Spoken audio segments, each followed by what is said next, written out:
Hey guys and gals, in today's video I'm going to go over some ways we can use the new water mechanics coming to Enshrouded in October later this year. I'll also be going over the new giveaway we're doing on the channel and the winner from the last video.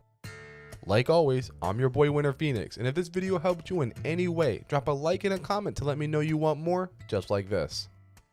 With Enshrouded's new update, we know water is coming to the game and that it behaves in two ways. At Gamescom, Keen Devs confirmed you can add water to your world with either an infinite water spawning node that needs a drain system or a bucket that can pull from a water source to fill another container, like a pool or a pond. For this first little bit, we are going to focus on the infinite water node.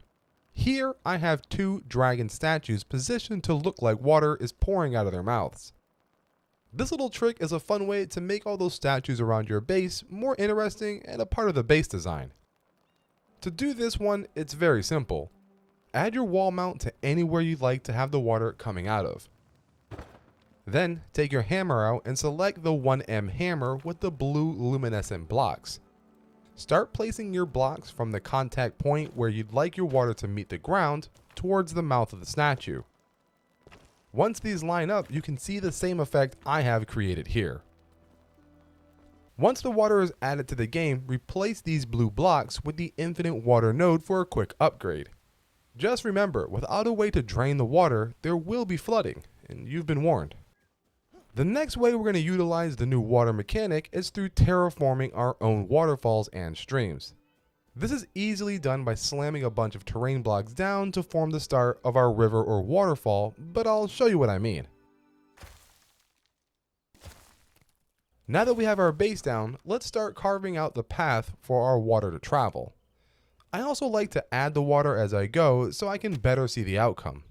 Remember, we are doing this in preparation for the new update, so we don't need to fill in the trenches that we make unless we want to make sure it's all connected. Like maybe you were going too fast and missed a block that will throw off your entire design.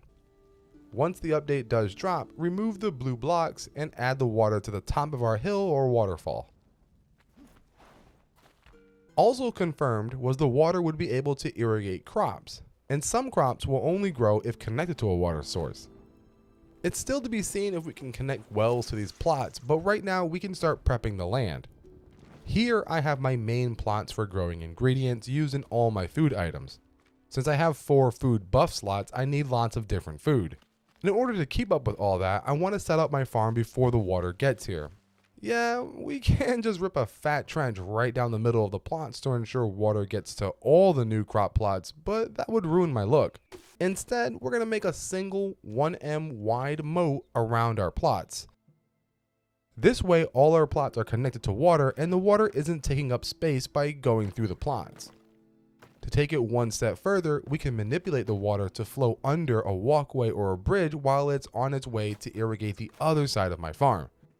And now I'm ready for all the new crops needed to make the endgame foods. There is a level cap increase to 45, so everyone's going to need that edge.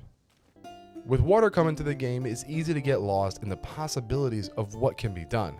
We waited so long for this that it would be a shame if all we did was carve out a rectangle in the earth to make a modern day pool.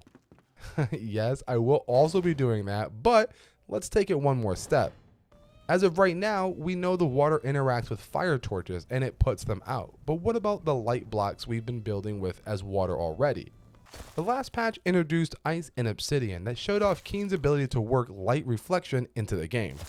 But what does that mean for the water's transparency? Green luminescent blocks from the hollow halls could give off a green hue and make the water look swampy. Or if a single green block is added to the bottom of a barrel, could it make the water in it glow green like a witch's cauldron? I don't know, but that will be one of the first things I test in October. We've talked about flowing water out of statues, and we talked about still water for swamps and pools. We even talked about water moving over or around farm plots, but you know what we haven't talked about yet? Water going up, more specifically up like from a fountain. One of those big fancy ones you see visiting a castle or a super fancy bank. Yes, we have seen the trailer with all the water bursting through the wall after a little explosion, but that is different than what I'm talking about. I'm talking about water shooting into the air and then gravity pulling it down and making that umbrella-like effect. We didn't get any kind of tell on that, so it's hard to say, but I also will be testing this day one, so stay tuned for that. Now, before I let you go, I'd like to go over our first winner for the Winter Phoenix giveaway. I'd like to give a big thanks to all those who subscribed and decided to support the channel. We did hit our mark of 100 subscribers, and this video's winner is KM Smith. Please link up with me in the Discord and I will get you your winnings. Remember, to enter the giveaway, all you have to do is be subscribed and this time enter water into the comment section. I will select one random winner to receive another Winter Phoenix hoodie, thermos, and stickers made by me, from me. And that's all I got for now. Later, nerds.